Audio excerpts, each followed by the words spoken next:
dimulai. Baca langsung.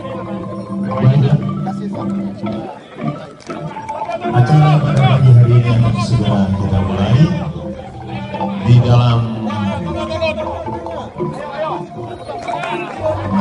seri kedua turnamen Persija Charity Golf 2018 dengan memperebutkan piala bergilir Gubernur Sulawesi Utara. Dan pada saat ini akan ada pengguntingan balon atau pengguntingan tali yang terikat kepada balon. Yang pertama, Ketua Panitia Bapak Ferdinando Walakari, dan mewakili dari Ketua Paipuluan Indonesia Bapak Jani Kiloyan, dan penasehat panitia Bapak Joni Politon.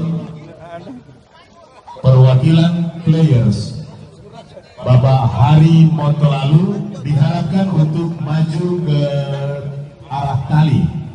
Arah tali akan digunting.